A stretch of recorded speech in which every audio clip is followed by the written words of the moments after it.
ETF index mutual funds నేర్చుకుని stock మార్కెట్లో రాణించాలనుకుంటున్నారా? వెంటనే ఈ నెంబర్కి కాల్ చేయండి. అమ్మ నమస్తే అమ్మ. నమస్తే. అమ్మ సో మామూలుగా అంటూ ఉంటారు సోలో బతికే సో బెటరు అనేసి. బట్ నిజంగా కొంతమంది ఒంటరితనాన్ని తీసుకోలేకపోతూ ఉంటారు. మాకెవరు లేరు, ఇకే మా బతుకు ఇంతే అని బ్రతుకు మీద విరక్తి కలిగి సూసైడ్ చేసుకున్న వాళ్ళు కూడా ఉన్నారు. మనం రంగనాథ్ గారు చూసుకుంటే ఆ ఏజ్కి ఆయన సూసైడ్ చేసుకోవడం నిజంగా ఎంత బాధేస్తుందో. అంటే ఆ ఒంటరితనాన్ని భరించలేక, ఇక మీకు తెలిసిన మీ అనుభవంలో చాలా మంది ఉంటారు. సో నిజంగా ఆ ఒంటరితనం ఎలా ఉంటుంది, ఎందుకు అంతగా, అంటే ఆ భయంతో చనిపోవాల్సిన అవసరం ఏముంది? చక్కగా బ్రతికి పోరాడొచ్చు కదా. ఆ ఒంటరితనాన్ని జయించాలంటే ఎలా అంటారు? ఒంటరితనంలో అంటే ఇప్పుడు ఒక ఏజ్ వచ్చిన తర్వాత మనం చిన్న వయసు అనుకో, మనం తెలియకుండా 10 మందితో కలిసిపోతాము, వాళ్ళు మాట్లాడతారు, మనం మాట్లాడతాము, మనకు ఒక రొటీన్ ఒక లైఫ్ అనేది ఉంటుంది, అన్నీ జరుగుతూ ఉంటాయి. వృద్ధాప్యం వస్తుంది చూసావా రాదా, అప్పుడు ఎక్కువ బాధపడేది ఆ వయసులోనే. ఎందుకంటే భార్యాభర్త ఇద్దరు ఉన్నారనుకో, అప్పుడు ఏం పర్వాలేదు, అందరూ ఒక్కళ్ళు పోయినా కూడా ఒంటరిగా మిగిలిపోతారు. ముఖ్యంగా నీకు ఇది కూడా వినింటావు, భర్త చనిపోతే ఆడది బతకగలుగుతుంది, కానీ ఆడామ చనిపోయినాడంటే ఆ భర్త బతుకు చాలా కష్టమైపోతుంది రాత, చాలా కష్టం. అంటే ఒక కేర్ ఆయన ప్రతి క్షణం అంటబెట్టుకొని ఎంతో ఇదిగా చూసుకో, ఆయన టైం ఫోన్ చేస్తున్నారా లేదా, ఏ ఏ టాబ్లెట్ టైం వేసుకోవాలో తెలియదు. ప్రతిదీ ఆమె ఫస్ట్ నుంచి వయసులో ఉన్నప్పటి నుంచి అన్ని వాళ్ళు ఆడవాళ్ళు ఆయన బాగుండాలని చేసుకుంటా వస్తారు. కానీ మగవాళ్ళు కూడా కొంతమంది ఉన్నారు, భార్య బాగుండాలని చూసేటోళ్ళు కూడా చాలా మంది ఉన్నారు, లేరని అంటం లేదు. ఎప్పుడు వాళ్ళ ఇద్దరిలో ఎవరు పోయి ఒకరు మిగిలిపోయినారంటే చాలా ఒంటరితనం అయిపోతుంది. ఎందుకంటే వయసు అయిపోయిన తర్వాత వాళ్ళతో గడపడానికి కూడా ఇప్పుడుండే ట్రెండ్లో ముఖ్యంగా ఎవరు కుటుంబాలు లేవు కదా, కుటుంబాలు లేవు, పిల్లలు కూడా అక్కడ ఉద్యోగాలు చేయడం లేదు, ఫారెన్కి వెళ్ళిపోతారు, ఇక్కడ ఎవరు ఉండరు, ఒంటరిగా మిగిలిపోతారు. ఏ అపార్ట్మెంట్స్లోనో, అపార్ట్మెంట్ కల్చర్ ఎట్లుండేది మనకు తెలుసు. ఆ తర్వాత ఇక విల్లాలలోనో బాగా డబ్బు ఉండే వాళ్ళైతే ఫారెన్కి వెళ్ళిపోయి తల్లిదండ్రులు విల్లాలలో పెట్టి, ఏసీలో పెట్టి, కార్లు పెట్టి, మేము ఇంత చేసినాం ఇంకేం కావాలి మీకు అని అడిగే పిల్లలు ఉన్నారు. కానీ వాళ్ళకి ఏం కావాలి అవి ఏమీ అక్కర్లేదు. వాళ్ళకి పొద్దున్న నిద్ర లేసిన నుంచి వాళ్ళతో మాట్లాడి పలకరించి చిన్న పలకరింపు కోసం ఎదురు చూసే వాళ్ళు ఎంతో మంది ఉన్నారు. ఒకతను కూడా ఈ మధ్యకాలంలో ఒక ఆయన వచ్చారు మా దగ్గరికి, వచ్చి ఆయన ఒక ప్రిన్సిపల్గా చేసినారు ఒక కాలేజీలో. ఆయన భార్య, ఇద్దరు భర్త, పిల్లలకి పెళ్లిళ్ళు చేసి బాగా చదివించినారు, అందరూ జాబు చేసుకుంటున్నారు, ముగ్గురు. భార్య ఆయన ఇద్దరు ఉన్నారు. భార్యకు క్యాన్సర్ వచ్చేసింది, క్యాన్సర్తో ఆమె చనిపోయింది. చనిపోతే ఆయన దగ్గర ఉండే డబ్బంతా ఆమె వ్యాధి కోసం ఖర్చు పెట్టి ఆయన అంతా చేశాడు. ఎవరు అన్నారంట, ఉండే డబ్బంతా ఆమెకు ఎట్లా చనిపోతుంది క్యాన్సర్ కాబట్టి ఎందుకు అంత డబ్బు ఖర్చు పెడతారు అని అంటే, ఒకప్పుడు నాకు ప్రతి క్షణము నన్ను వెంటబడి ఉండి చూసింది. నేను లేట్ అయ్యి రాత్రి 11కు పోయినా 12కు పోయినా అప్పటికప్పుడు నాకు వేడిగా వండి పెట్టేదమ్మా ఆమె. ఈ రోజు ఆమె బాధపడుతుందని నేను ఎలా వదిలేయాలి నేను డబ్బు కోసము, అందుకని ఎవరు చెప్పింది నేను వినలేదు, ఉండే డబ్బు అంతా ఖర్చు పెట్టేసి ఆమె ట్రీట్మెంట్ చేశాను, కానీ ఆమె బతకలేదు. నేను ఒంటరిగా మిగిలిపోయినాను. ఉండలేక పిల్లల దగ్గరికి వచ్చినారు. పిల్లల దగ్గరికి వస్తే ఆ పిల్లల్లో ఆడపిల్లలు వేరే చోట ఉన్నారు. ఇక కొడుకు దగ్గరికి వెళ్ళినాడు ఆయన. కొడుకు దగ్గర వెళ్తే వాళ్ళు ఇద్దరు జాబ్ చేస్తారంట. చిన్న పాప మనవరాళ్ళు ఉంది. ఆ పాపను కూడా తీసుకుపోయి ఎక్కడో వదిలిపెట్టి వాళ్ళ ఇంటికి వచ్చేటప్పుడు తీసుకొని వస్తారు. అంతవరకు ఆయన పొద్దు నుంచి రాత్రి వరకు ఆ ఇంట్లో ఒంటరిగా ఉంటారు. ఏం పొద్దుపోదు. ఆయన ఏమో ఎక్కువ మాట్లాడడం అలవాటు, ఒంటరితనాన్ని తట్టుకోలేక ఎక్కువ మాట్లాడితే, ఎందుకు అట్లా ఎక్కువ మాట్లాడతావు, ఊరుకుండలేవా, మాకు విసుగు వస్తుంది బయటికి పోయి వచ్చి పొద్దున్న లేచి అనే కొడుకులు ఉన్నారు. ఇంకా కోడళ్ళు అట్లనే ఉంటారు. ఎక్కడ మాట్లాడతాడు ఆయన? ఆయన ఉండలేకపోతున్నాను, ఆ ఇంట్లో ఉండే నేను ఏమవుతానో నాకే తెలియదు, కాబట్టి ఏ ఓల్డేజ్ హోమ్లోనే ఉంటాను అని ఆ ఒంటరితనము మాట్లాడే దిక్కు లేక ఏ ఓల్డేజ్ హోమ్కి వెళ్తాను నేను అని ఇదిలో ఆయన ఉన్నారంట. అలా ఒంటరితనాన్ని ఈ మధ్యకాలం నేను విన్నా.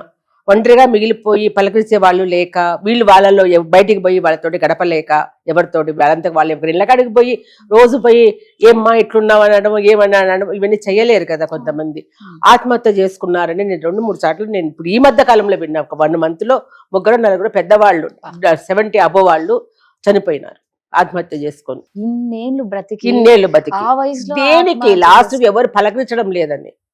అంత లోన్లీగా. నేను రంగనాథ్ గారు కూడా అదే అని ఏదో విన్నా. ఆయన బతికున్నంత వరకు ఆయన భార్య మంచంలో ఉన్నింది. ఆమెకు చాలా వైద్యం చేయించారు, నేను విన్నాను. చాలా చేయించినారు, ఉన్నారు. ఆమె చనిపోయిన తర్వాత ఆయన కూడా గురేసుకొని చనిపోయినారు అనుకుంటా. చనిపోయినారు ఆ ఒంటరితనాన్ని భరించలేక. ఇట్లాంటి చాలా మంది చాలా జరుగుతున్నాయి. కానీ ఒంటరితనాన్ని మేము భరించలేక చనిపోవడం అనేది అది కరెక్ట్ కాదు రాదా. మనం వెతుక్కోవాలి బయట. ప్రతిదానికి ఉంటుంది ఒక సొల్యూషన్ అనేది ఉంటుంది. నీకు నువ్వు ముడేసుకొని నేను ఒంటరిగా ఉన్నాను అని నువ్వు ఎందుకు అనుకోవాలి? ఇప్పుడు సీనియర్ సిటిజన్స్ చాలా చేస్తున్నారు బయట. వాళ్ళకు అంటూ ఒక అసోసియేషన్స్ ఉన్నాయి. నువ్వు అనుకో, నువ్వు ఏదైనా ఒక వర్క్ చెయ్యి. నీ అవసరం ఎంతో మందికి ఉంది, నీ నాలెడ్జ్ ఎంతో మందికి అవసరం అవుతుంది. స్కూల్స్కి వెళ్ళండి. పిల్లలంతా ఉంటారు, వాళ్ళకి ఏ దారిన వెళ్ళాలి, ఎలా వెళ్ళాలని తెలియదు. ఆ చదువులు మొదటి చదువులు అయిపోయినాయి. వాళ్ళ చదువులు 24 గంటలు చదువు చదువు చదువు అని చెప్పి ఆ పిల్లల్ని టార్చర్ పెట్టి 99 వచ్చినా కూడా 99 ఎందుకు వచ్చి ఇంకొక మార్క్ ఎందుకు అక్కడ రావడం లేదని తల్లిదండ్రులు వేధిస్తున్నారు వాళ్ళని, అంటే ఆ చదువుల కోసము. అలాంటి పిల్లలకు నువ్వు స్కూల్స్కి వెళ్ళి వాళ్ళ స్కూల్స్ మాట్లాడితే అందరూ ఒప్పుకుంటారు. కలెక్టర్స్ కూడా చెప్తున్నారు మీ జ్ఞానం అనేది చాలా అవసరము పెద్దవాళ్ళది. పిల్లలకి వెళ్ళి మీరు స్కూల్స్కి వెళ్ళండి, పిల్లలకు చెప్పండి మీరంతా. నిన్న కూడా కలెక్టర్ గారు, హైదరాబాద్ డిస్ట్రిక్ట్ కలెక్టర్ గారు హరిచంద్ర గారు అదే చెప్పారు. మీ జ్ఞానం అనేది 10 మందికి పంచండి అని చెప్పేసి. ఎన్నో ఉన్నాయి మీకు దారులు. చక్కగా మీతో పాటు ఉన్న డే కేర్ సెంటర్స్ పెడుతున్నారు ఇప్పుడు గవర్నమెంట్. అక్కడికి వెళ్ళి మీరు పగులంతా అక్కడ వెళ్ళి మీరు నలుగురితో కలిసి మాట్లాడచ్చు, క్యారమ్ బోర్డ్ ఆడొచ్చు, ఇంకా ఏమైనా ఆడుకోవచ్చు. మీరు ఒకరొకరు మనసులో ఉండి పంచుకోవచ్చు. ఎన్నో ఉండంగా చనిపోవాల్సిన అవసరం ఏమొచ్చింది? నాకు అది విన్నప్పుడు చాలా వేదన అనిపించింది నాకైతే. మనకు ఒంట్లో శక్తి ఉన్నంత వరకు మనము 10 మందికి పనికొద్దాము. మనకు పనికిరామని చెప్పి ఏదో ఇంకా కొంచెం నీకు ఆయుష్ ఉండి పనులు చేయడానికి అవకాశం ఉంటే దాన్ని పోగొట్టుకొని చనిపోయి ఉరేసుకొని మందులు దాగి చచ్చిపోయి మీ శరీరాన్ని కోయించుకొని హాస్పిటల్లో పడేసేసి అవసరం ఎట్లాంటి చావు మనకి? ఎన్ని పనులు లేవు రాదా బయట? ప్రైవేట్గా నువ్వు ఇక్కడ చెయ్యి, నీకు శక్తి ఉన్నంత వరకు. వాళ్ళ గవర్నమెంట్ పని రిటైర్డ్ అయినా అనుకో పెన్షన్ వస్తుంది. దాన్ని కొంచెం మీరు ఏదన్నా మీరు మంచి పనులకు ఉపయోగించండి. మీరు తినండి, 10 మందికి పిల్లలకు పెద్దలకు మీలాగా ఉండి అసలు ఏమీ లేకుండా బతికి పెద్దవాళ్ళు కూడా ఎంతో మంది ఉన్నారు. వాళ్ళకి ఏదైనా ఉపయోగపడండి. ఎన్ని మంచి పనులు బయట. నాకు ఆ చనిపోయినారని విన్నప్పుడే నాకు చాలా బాధ వచ్చేసింది. నాకు మనసులోది ఎదురు వాళ్ళతో పంచుకోలేకపోయినప్పుడే కదా ఆ డిప్రెషన్ అనేది వచ్చేసి మనుషులు ఒంటరిగా ఉండిపోయి ఒక 2-3 సార్లు కూడా విన్నాను రాదా నేను. ఆ చనిపోయిన శవము ఎన్ని ఏళ్ళ నుంచి వాడు చనిపోయిన ఎవరికి తెలియదు. ఆఖరికి ఇంట్లో చనిపోతే ఆ శవం కుళ్ళి వాసన వస్తే బయట నుంచి వచ్చి చూస్తున్నారు. అంత ఒంటరిగా అంత డిప్రెషన్ గురి కావాల్సిన అవసరమే లేదు. ఇప్పుడు చాలా అవకాశాలు ఉన్నాయి. గవర్నమెంట్ కూడా చాలా చేస్తుంది అందరి కోసము. చాలా మంది ఉన్నారు. నలుగురిలోకి వెళ్ళి మాట్లాడండి, చెయ్యండి.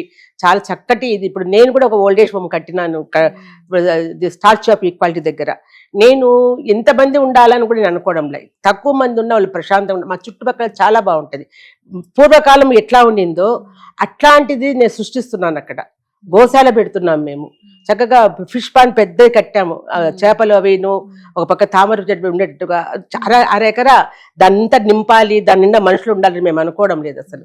కొంతమంది ఉన్నా కూడా దాన్ని చాలా హ్యాపీగా ఉండాలి, ఆనందంగా ఉండాలి వాళ్ళు. ఆ చుట్టుపక్కల ఉండే పొలాలు, చల్లటి గాలి అదంతాను. తర్వాత ఒకటి చుట్టూ అంతకుముందు ఒకటి మర్రి చెట్లు అవి కింద కూర్చొని ఒక అరుగులా కట్టుకొని సాయంత్రం అయ్యేటప్పుడు పెద్దవాళ్ళు అక్కడ కూర్చొని మాట్లాడుకునేవాళ్ళు. అలాంటిది కూడా మేము ఏర్పాటు చేస్తున్నాం అక్కడ. తర్వాత ఒకటి పెద్ద హాల్ ఒకటి అందరూ కూర్చొని మాట్లాడుకోవడానికి చెట్లన్నీ వేస్తున్నాము. ప్రశాంతంగా ఉండాలి. అంతే డబ్బు సంపాదించాలని మాకు లేదు. ఇంకా 4 రూములు కడితే ఇంకా డబ్బులు వస్తాయిలే అనుకునేది కూడా మేము అనుకోవడం లేదు. అట్లాంటి చోట్లు ఉంటాయి. మీరు హ్యాపీగా వెళ్ళండి, ఆనందంగా ఉండండి. ఎన్నో ఉన్నాయి ఇప్పుడు. కాబట్టి ఆత్మహత్య చేసుకోవడం అనేది సొల్యూషన్ కానే కాదు. ఎప్పుడు అట్లాంటి ఆలోచించద్దు. ఒక మంచి జీవితంలో చెడు జరిగినా కూడా వెంటనే చనిపోదామని అనుకోవద్దు.